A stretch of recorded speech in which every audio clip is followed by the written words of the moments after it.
पहाड़ समाचार आप देख रहे हैं, आपके साथ मैं हूं चांदनी धवन। बुलेटिन की शुरुआत बड़ी खबर के साथ करेंगे। आज से बीजेपी की आशीर्वाद रैली का होगा आगाज। बड़ी खबर इस वक्त की है, सीएम धामी श्रीनगर से करेंगे रैली का शुभारंभ। सीएम धामी जनसभा को भी संबोधित करेंगे। पूर्व सीएम तीरथ सिंह रावत रैली में शामिल होंगे। कई बीजेपी के नेता भी रैली में शामिल होंगे। तो उत्तराखंड में आज श्रीनगर से बीजेपी की जन आशीर्वाद रैली का शुभारंभ होने जा रहा है। श्रीनगर में दोपहर 12 बजे जन आशीर्वाद रैली आयोजित होगी।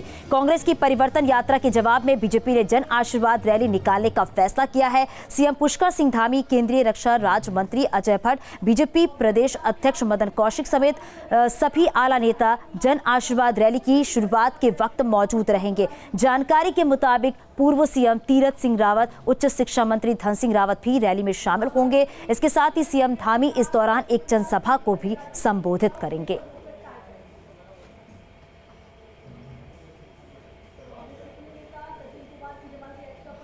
तो श्रीनगर से आशीर्वाद यात्रा की शुरुआत होगी। इसके साथ ही आपको बता दें कि कांग्रेस की भी एक यात्रा होने वाली है, लेकिन सवाल यह है कि 2022 को कैसे फतह करना है, उसको देखते हुए पार्टियां अलग अलग तरीके के कार्यक्रम जो है वो चला रही हैं। लेकिन बीजेपी की तरफ से जो आज ये आशीर्वाद यात्रा निकाली जाएगी, उसको लेकर साफ है कि जनता को कैसे, वोटर्स को कैसे लुभाना है।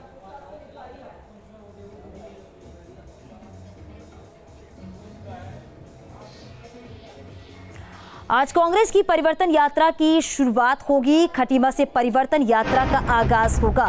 13 विधानसभा क्षेत्रों को कवर करेगी यात्रा। पूर्व सीएम हरीश रावत, प्रदेश अध्यक्ष गणेश गोदियाल मौजूद रहेंगे। तो बड़ी खबर इस वक्त की है, कांग्रेस की तरफ से भी परिवर्तन यात्रा की शुरुआत होगी। खटीमा से परिवर्तन यात्रा का आगाज होगा।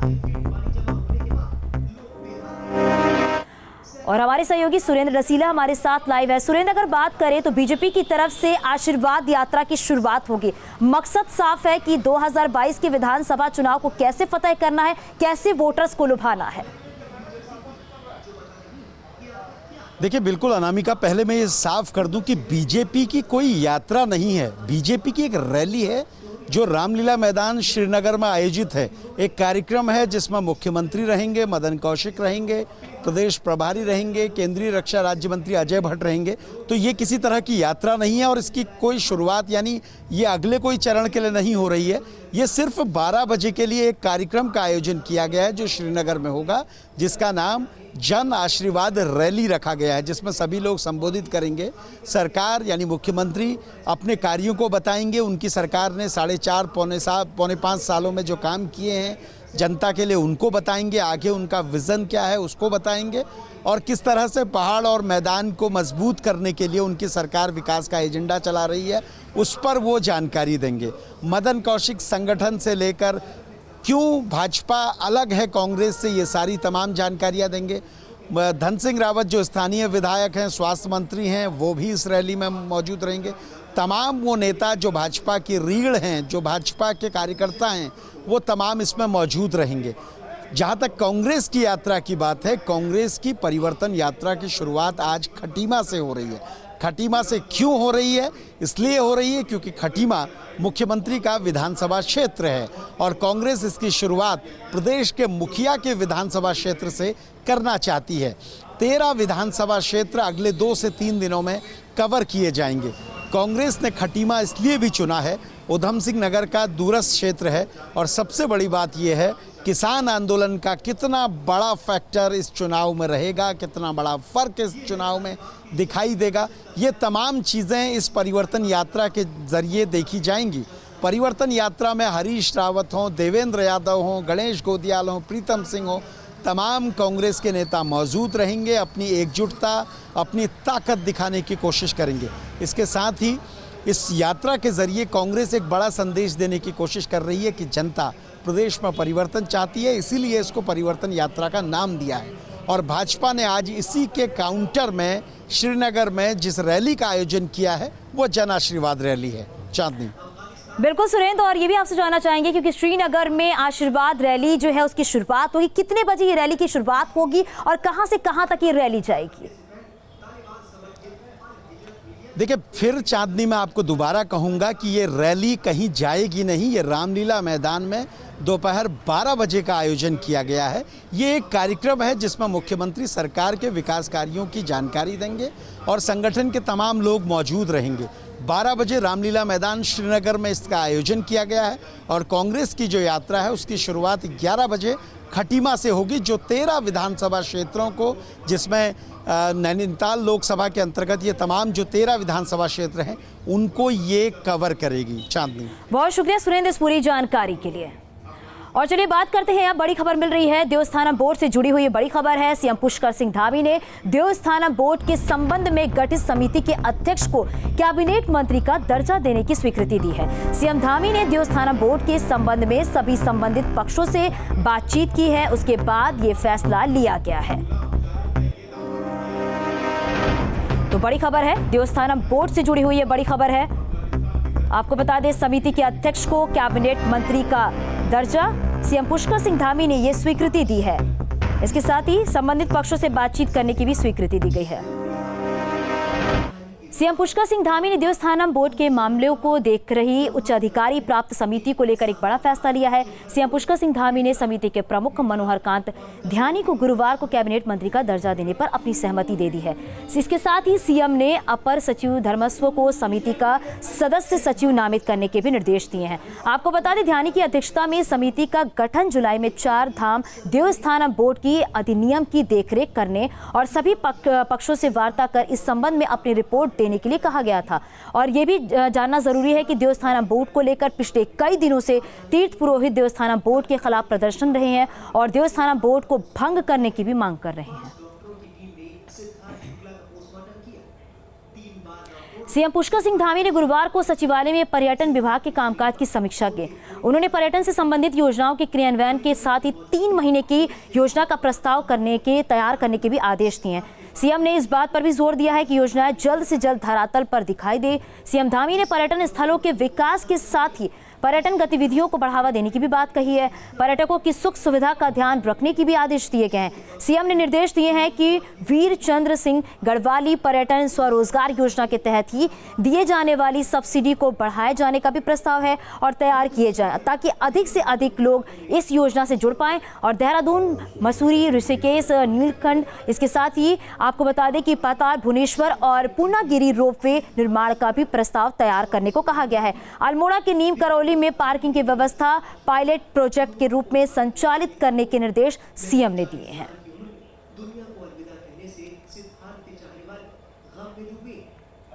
चमोली की नीति घाटी में पिछले 20 दिनों से बिजली व्यवस्था ठप है, जिसकी वजह से 2 दर्जन से ज्यादा गांव अंधेरे में पसरा हुआ है।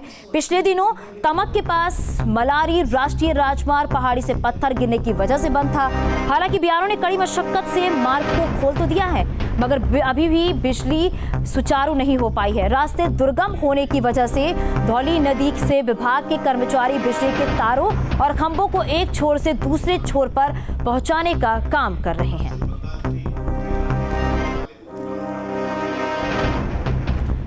तो नीति घाटी में 20 दिन से बिजली गुल है, जिसकी वजह से स्थानीय लोग परेशान हो रहे हैं। 2 दर्जन से ज्यादा गांव के लोग परेशान हैं। तो 2 दर्जन से ज्यादा गांव में अंधेरा छाया हुआ है, 20 दिन से बिजली गुल है। स्थानीय लोगों ने इसकी शिकायत भी की है। तो नीति घाटी में 20 दिन से बिजली नहीं है, जिससे कि जो स्थानीय लोग हैं वो काफी परेशान हो रहे हैं।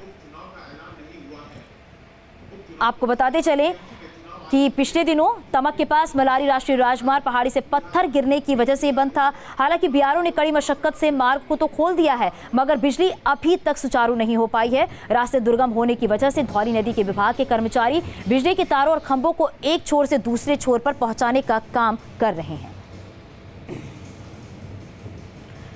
उत्तराखंड सरकार ने टीएचडीसी को टिहरी झील का जलस्तर 830 RL मीटर भरने की अनुमति दी है, जिससे टिहरी झील के आसपास बसे गांव के लोगों में गुस्सा है और इनका कहना है कि सरकार ने टिहरी झील के जलस्तर को भरने की अनुमति गलत दी है, क्योंकि टीएचडीसी ने अभी कई गांव का विस्थापन नहीं किया है। टिहरी झील के आसपास बसे गांव के लोग उत्तराखंड सरकार के इस फैसले से बेहद नाराज हैं और इन लोगों की मांग है कि अनुमति तब तक नहीं देनी चाहिए जब तक कि झील के किनारे बसे प्रभावित परिवारों का पुनर्वास नहीं हो जाता है। झील का जलस्तर बढ़ने से कहीं ना कहीं झील के आसपास बसे गांव को खतरा पैदा हो गया है। जल स्तर बढ़ाने की परमिशन टीएचडीसी को इस कंडीशन पे दी गई कि एक तो वो जितनी भी सहमति बनी है मुआवजों की वो भी पूर्ण कर देंगे और उसके अलावा जो जल स्तर बढ़ेंगे वो उसको तकनीकी रूप से इस प्रकार सुनिश्चित कर देंगे कि किसी प्रकार का वहां पर जनहानि या प्रॉपर्टी की हानि या भूस्खलन आदि की घटनाएं नहीं होती है। तो जियोलॉजिकली वो स्टेबल रहता है पूरा रीजन। श्रीनगर के कीर्तिनगर में पीडब्ल्यूडी ऑफिस के सामने ठेकेदार महासंघ के पदाधिकारियों ने अपनी मांगों को लेकर समर्थन में प्रदर्शन भी किया है। ठेकेदारों का आरोप है कि विभाग बड़े टेंडर पर ध्यान देते हैं, छोटे टेंडर पर नहीं देते हैं। मिली भगत भी बात सामने आई है, जिससे छोटे ठेकेदारों के सामने काम का संकट पैदा हो गया है और इस दौरान ठेकेदारों ने राज्य सरकार और लोक निर्माण विभाग के खिलाफ जमकर नारेबाजी भी की है। वहीं एसडीएम कीर्तिनगर ने आपको बता दें कि मांगों पर विचार करने के बाद कार्रवाई की बात कही है।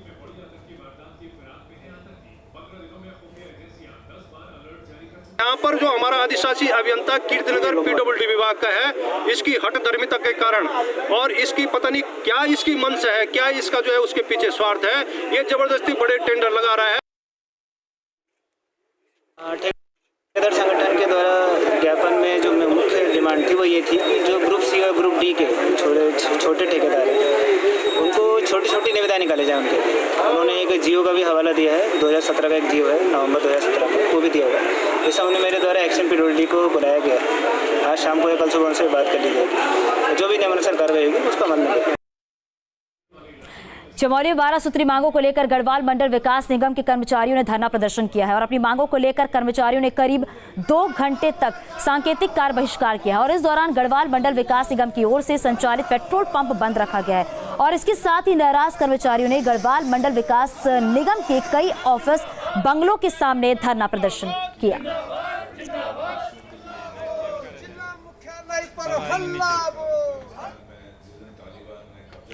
रुद्रप्रयाग के गढ़मिल गांव में एक बेटे पर अपनी मां के साथ मिलकर पिता को लात घूंसों से पीटने का आरोप लगा है।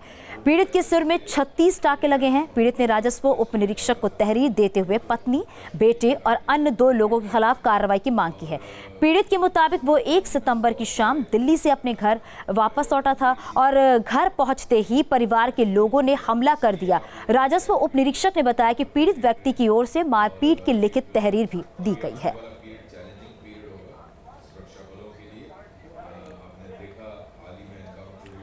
रुद्रप्रयाग में कृषि विभाग की ओर से औषधीय पौधारोपण कार्यक्रम का आयोजन हुआ है और इस मौके पर कृषि क्षेत्र में किसानों के बढ़ते रुझान की सराहना की गई है। कार्यक्रम में उन्नतशील किसान को सम्मानित भी किया गया है। आपको बता दें कि रानीगढ़ पट्टी की कोटमल्ला गांव में कृषि विभाग और मनरेगा के संयुक्त प्रयासों से औषधीय पौधा का रोपण योजना की शुरुआत की गई है। कार्यक्रम में पहुंचे किसानों को जिलाधिकारी ने आजीविका बनाने के साथ साथ बढ़ाने पर भी जोर दिया है और इसके लिए कई जरूरी टिप्स भी किसानों को दिए गए हैं। से कृषि और पेड़ों के प्रति पॉजिटिव माइंडसेट से रुझान रखते हुए उससे कैसे आजीविका निकालनी है, यदि उस पर आप सब लोग काम करें। यहाँ पे जंगली जी ने बताया आप सब लोग जो हैं प्रोग्रेसिव फार्मर भी हैं, ये प्रगतिशील कृषक भी हैं, तो ये भी बहुत अच्छा लगा। तो यहाँ का तो माहौल कृषि के लिए बहुत अच्छा है। उत्तराखंड के सीएम पुष्कर सिंह धामी 4 सितंबर से जनता की समस्याओं को सुनेंगे। सीएम आवास पर जनता दर्शन हॉल में सीएम धामी जनता मिलन कार्यक्रम होगा और इस कार्यक्रम की जो टाइमिंग है आपको बता दें, सुबह 10 बजे से 12 बजे तक रहेगी। जनता मिलन कार्यक्रम के जरिए फरियादी सीधे सीएम के सामने अपनी बात रख सकेंगे। तो 4 सितंबर को सीएम पुष्कर सिंह धामी जनता की समस्याओं को सुनेंगे। सीएम आवास पर यह कार्यक्रम होगा। 4 सितंबर से जनता मिलन ये कार्यक्रम है।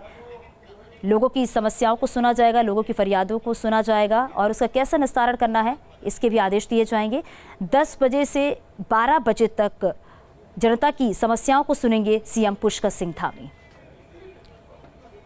उत्तराखंड सरकार के कैबिनेट कृषि मंत्री सुबोध उनियाल ने जान जोखिम में डालकर टिहरी के आपदाग्रस्त इलाके का दौरा किया है। रास्ते ठीक नहीं होने के चलते कैबिनेट मंत्री ने जेसीबी पर बैठकर नदी पार की है और इसके बाद आपदाग्रस्त इलाके का भ्रमण किया है। बारिश में आपदाग्रस्त इलाके से रास्ते पूरी तरह से क्षतिग्रस्त हो गए हैं। कैबिनेट मंत्री ने जेसीबी पर बैठकर गधेरा पार किया है और यहां आने के बाद कैबिनेट मंत्री ने लोगों की समस्याओं को भी सुना है। सुबोध उनियाल ने धामादास्यू पट्टी के आपदाग्रस्त क्षेत्रों बवानी, काठिया, बड़ल और धौड़िया कला का मुआयना भी किया है। उनियाल ने बताया है कि बीते 28 अगस्त को आई आपदा से ज्यादा नुकसान हुआ है। धौड़िया कला इन जगह का भ्रमण किया, बहुत नुकसान हुआ है बारिश से और रास्ते पूरी तरह क्षतिग्रस्त हैं। तमाम काश्तकारों की जमीनें बह गई हैं और मकानों के लिए खतरा हो गया है। और नदी ने भी अपना जो ये बरसाती नदी है इसने भी अपना रास्ता बदल दिया, इसलिए भविष्य के लिए बड़ा खतरा है। तो इसके संबंध में अधिकारियों को निर्देश जो आए थे साथ में उनको दे दिए गए हैं। बाकी जिलाधिकारी को निर्देश दे दिए जाएंगे कि तत्काल यहाँ पर जो सुरक्षात्मक कार्य कर सकते हैं वो तत्काल होने वाला है।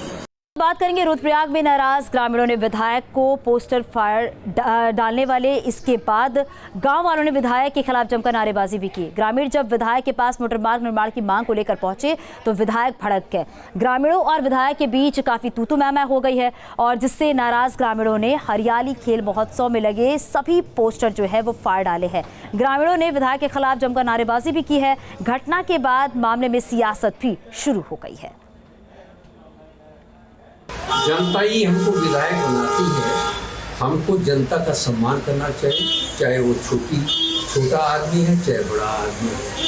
जनता की बात को ठुकराना नहीं चाहिए, जनता की जो बात हो उस पर कार्रवाई करना चाहिए और जो संभव होगा हम करेंगे, जो नहीं होगा तो नहीं कर सकते हैं।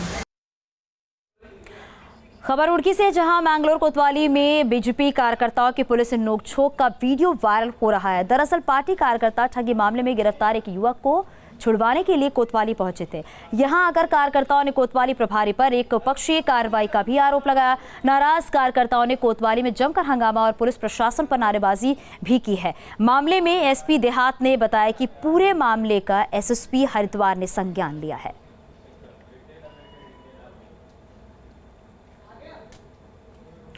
कोरोना की तीसरी लहर को लेकर उत्तराखंड सरकार से लेकर स्वास्थ्य विभाग चौकन्ना है। दून मेडिकल कॉलेज अस्पताल ने अलग से वार्ड भी बनाया है। इसके साथ ही 53 PU ICU वार्ड बनाए गए हैं। बाल रोग विशेषज्ञ ने बताया है कि दून अस्पताल में बाल रोग विभाग ने पूरी तैयारियां भी की हुई हैं। वहीं कॉलेज के MS ने बताया है कि कोविड-19 की तीसरी लहर को लेकर दून मेडिकल कॉलेज तैयार है। स्टेट तो थोड़ा कम केसेज आ रहे हैं, लेकिन ये आशंका साइंटिस्ट द्वारा, डॉक्टर्स द्वारा और लोगों ने व्यक्त की है कि आने वाले समय में थर्ड लेयर आ सकती है और वो ज़्यादातर बच्चों के लिए विपत्ति का कारण बनेगी। तो इस वजह से हम को जो निर्देश मिले हैं और जो हम अंदाज़ा लगाते हैं, तो हमने अलग से स्पेशल इस बार तैयारी की है। हमारे पास इस तरह के कोई रुझान भी नहीं आ रहे हैं। जो बच्चे हमारे पास आ रहे हैं, पिछले महीने एक आया था, अगस्त मंथ की बात करें हमारे पास एक ही बच्चा पॉजिटिव आया था। अगर हम उससे पहले महीने की बात करें तो उसमें भी एक ही बच्चा हमारे पास पॉजिटिव आया था। तो अभी तो नया महीना शुरुआत है, केसेस अभी कम है बट तैयारी हमारी पूरी है। आप देखेंगे हमारा PICU का पूरा एक्सपेंशन हो चुका है, आपने देखा ही होगा। अभी यहाँ पे 8 बेड है, 25 बेड है और 20 बेड है। तो 53 बेड का PICU, जो बच्चों का सिर्फ डेडिकेटेड PICU है, वो हमारा बिल्कुल रेडी है। पौड़ी जिले में फिर से कोरोना केस बढ़ने लगे हैं। संक्रमितों की संख्या बढ़कर 45 हो गई है। ग्रामीण इलाकों में भी कोरोना फैलने लगा है, जिसे आपको बता दें कि कलजीखाल ब्लॉक के बाजखाल, हसड़ी और गुरेत खाल गांव में कोरोना के 13 नए मरीज मिलने से हड़कंप मच गया है। एक ही परिवार के 5 सदस्य कोरोना संक्रमित पाए गए हैं। जिलाधिकारी का कहना है कि संक्रमित मरीजों की ट्रैवल हिस्ट्री का पता लगाया जा रहा है। जिले की सीमाओं पर पुलिस को सख्ती बढ़ाने के भी निर्देश दिए गए हैं। से जो है जांच कर रहे हैं और विभिन्न चेक पोस्ट पे भी टीम लगाया जा रहा है। अभी हाल फिलहाल में कुछ केसेस पॉजिटिव हमारे जनपद में नजर आ रहे हैं और वो यात्रा करके बाहर से आने वाले व्यक्ति उसमें अधिक संख्या में नजर आ रहे हैं। हम पूरा प्रयास कर रहे हैं कि संक्रमण की दर को नीचे रखा जाए। अभी 1% से भी कम संक्रमण की दर हमारे जनपद में प्रदर्शित हो रही है। कोरोना की तीसरी लहर की आशंका को देखते हुए नैनीताल पुलिस पूरी तरीके से अलर्ट मोड पर है। एसएसपी ने पुलिस अधिकारियों को मास्क के लिहाज से सघन चेकिंग अभियान चलाने के निर्देश भी जारी किए हैं। सिटी मजिस्ट्रेट और एसपी सिटी बाजार में चेकिंग अभियान चलाकर कार्रवाई कर रहे हैं। हल्द्वानी मेडिकल कॉलेज में 20 स्टूडेंट के कोविड पॉजिटिव आने के बाद सख्ती बढ़ती जा रही है। केसेस में अब हम लोग देख रहे हैं कि बढ़ोतरी दोबारा से शुरू हो गई है और इसके लिए सभी थाना इंचार्जेस को बताया गया है कि वो अपने यहाँ पे चेकिंग वगैरह शुरू कर देंगे मास्क की और इसके साथ में सोशल डिस्टेंसिंग की। जितने हमारे भीड़भाड़ वाले इलाके हैं वहाँ पे भी सुबह और शाम के टाइम पे गश्त करेंगे। इसके अलावा जो हमारे होम क्वारंटीन के जो केसेस हैं उनको भी हम लोग सरप्राइज तौर पर चेक कर लिया जाए कि वो होम क्वारंटीन का पालन कर रहे हैं अथवा नहीं कर रहे हैं। इसके अलावा SOP का पूर्णतया रूप से पालन कराने के लिए निर्देश दिए गए हैं।